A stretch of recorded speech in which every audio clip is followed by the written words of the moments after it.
স্বরাষ্ট্রমন্ত্রী নিজের স্টেটে ঢুকতে পারেননি। তিনি আসামি ছিলেন, তিনি আমাদের শেখাবেন দেশের আইন কে, দেশের আইন কি।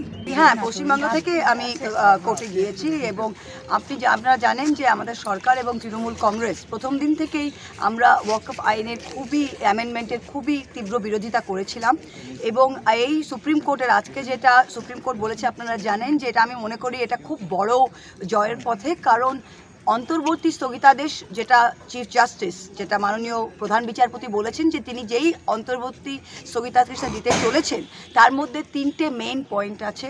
প্রথম, যেই ওয়াকফ বাই ইউজার যেগুলো ডিনোটিফাই করা হয়েছে সেগুলো সেরকমই থাকবে।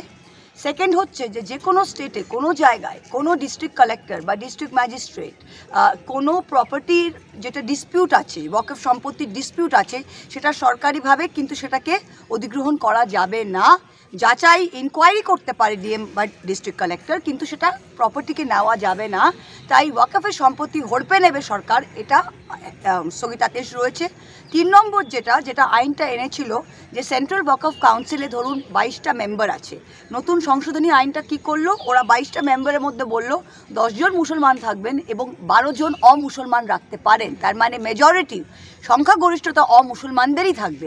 এইটাকে উল্টে দিয়েছে এবং সরকার থেকে বলিয়ে নিয়েছে যে দুটো ম্যাক্সিমাম নন মুসলিম থাকবে। তার মানে সংখ্যাগরিষ্ঠতা মুসলিমদেরই নিজেদের বডির ওপর থাকবে, যেটা আর্টিকেল 26-এ তাদের গ্যারান্টি আছে। হিন্দুদের যেরকম নিজেদের মন্দির, নিজেদের চ্যারিটেবল ট্রাস্টে হিন্দুদেরই সংখ্যাগরিষ্ঠতা থাকে এবং তারাই নিজেদের এটা এটা নির্ধারণ করেন।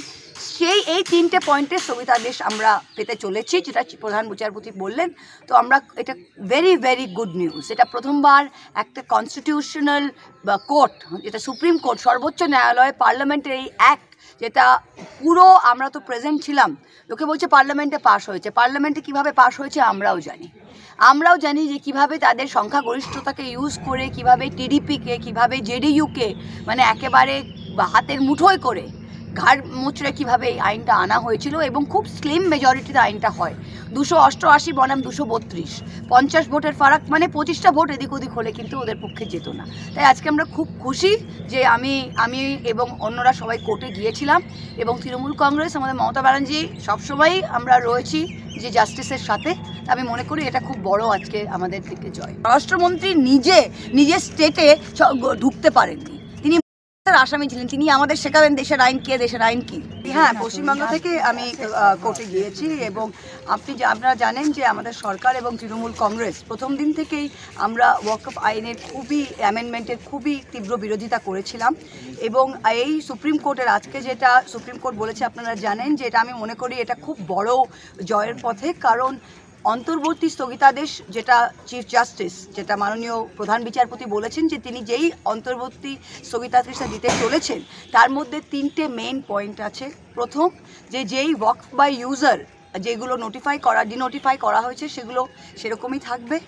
সেকেন্ড হচ্ছে যে কোনো স্টেটে কোনো জায়গায় কোনো ডিস্ট্রিক্ট কালেক্টর বা ডিস্ট্রিক্ট ম্যাজিস্ট্রেট কোনো প্রপার্টির যেটা ডিসপিউট আছে, ওয়াকফ সম্পত্তির ডিসপিউট আছে, সেটা সরকারিভাবে কিন্তু সেটাকে অধিগ্রহণ করা যাবে না।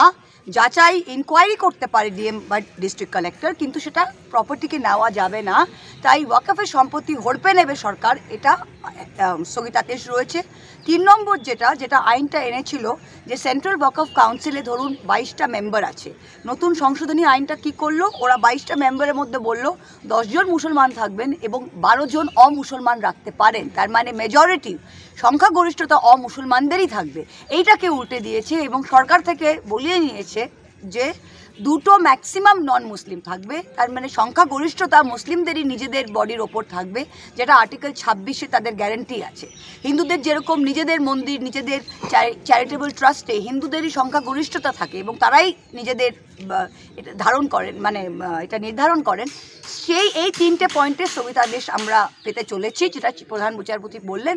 তো আমরা এটা ভেরি ভেরি গুড নিউজ। এটা প্রথমবার একটা কনস্টিটিউশনাল কোর্ট, যেটা সুপ্রিম কোর্ট, সর্বোচ্চ ন্যায়ালয়, পার্লামেন্টের এই অ্যাক্ট, যেটা পুরো আমরা তো প্রেজেন্ট ছিলাম, লোকে বলছে পার্লামেন্টে পাশ হয়েছে। পার্লামেন্টে কিভাবে পাশ হয়েছে আমরাও জানি যে কিভাবে তাদের সংখ্যাগরিষ্ঠতাকে ইউজ করে কিভাবে টিডিপিকে, কিভাবে জেডিইউকে মানে একেবারে হাতের মুঠোয় করে ঘাড় মুচড়ে কীভাবে এই আইনটা আনা হয়েছিল এবং খুব স্লিম মেজরিটিতে আইনটা হয়।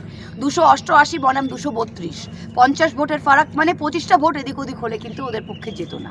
তাই আজকে আমরা খুব খুশি যে আমি এবং অন্যরা সবাই কোর্টে গিয়েছিলাম এবং তৃণমূল কংগ্রেস, আমাদের মমতা ব্যানার্জি সবসময়ই আমরা রয়েছি যে জাস্টিসের সাথে।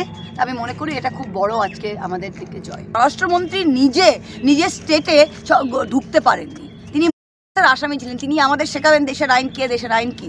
হ্যাঁ, পশ্চিমবঙ্গ থেকে আমি কোর্টে গিয়েছি এবং আপনারা জানেন যে আমাদের সরকার এবং তৃণমূল কংগ্রেস প্রথম দিন থেকেই আমরা ওয়াকফ আইনের অ্যামেন্ডমেন্টের খুবই তীব্র বিরোধিতা করেছিলাম এবং এই সুপ্রিম কোর্টের আজকে যেটা সুপ্রিম কোর্ট বলেছে আপনারা জানেন যে এটা আমি মনে করি এটা খুব বড় জয়ের পথে। কারণ অন্তর্বর্তী স্থগিতাদেশ, যেটা চিফ জাস্টিস, যেটা মাননীয় প্রধান বিচারপতি বলেছেন যে তিনি যেই অন্তর্বর্তী স্থগিতাদেশটা দিতে চলেছেন তার মধ্যে 3টে মেইন পয়েন্ট আছে।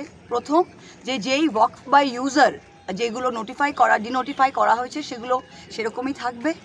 সেকেন্ড হচ্ছে যে কোনো স্টেটে, কোনো জায়গায়, কোনো ডিস্ট্রিক্ট কালেক্টর বা ডিস্ট্রিক্ট ম্যাজিস্ট্রেট কোনো প্রপার্টির যেটা ডিসপিউট আছে, ওয়াকফ সম্পত্তির ডিসপিউট আছে, সেটা সরকারিভাবে কিন্তু সেটাকে অধিগ্রহণ করা যাবে না।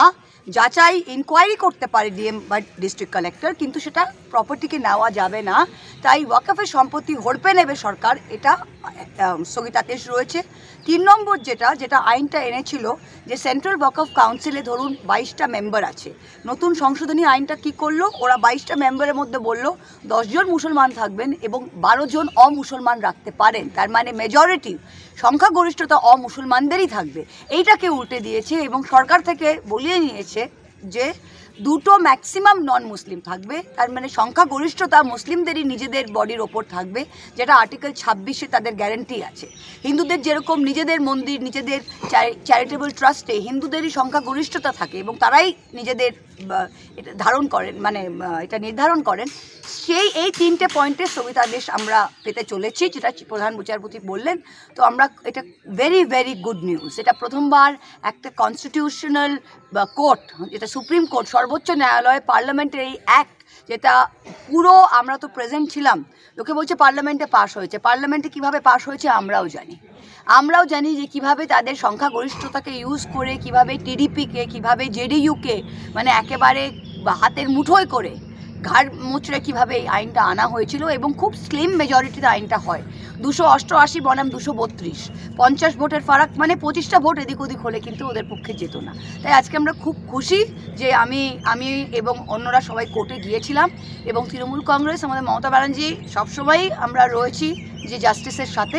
আমি মনে করি এটা খুব বড় আজকে আমাদের দিকে জয়। স্বরাষ্ট্রমন্ত্রী নিজের স্টেটে ঢুকতে পারেননি, তিনি আসামি ছিলেন, তিনি আমাদের শেখাবেন দেশের আইন কে, দেশের আইন কি। হ্যাঁ, পশ্চিমবঙ্গ থেকে আমি কোর্টে গিয়েছি এবং আপনারা জানেন যে আমাদের সরকার এবং তৃণমূল কংগ্রেস প্রথম দিন থেকেই আমরা ওয়াকফ আইনের অ্যামেন্ডমেন্টের খুবই তীব্র বিরোধিতা করেছিলাম এবং এই সুপ্রিম কোর্টের আজকে যেটা সুপ্রিম কোর্ট বলেছে আপনারা জানেন যে এটা আমি মনে করি এটা খুব বড়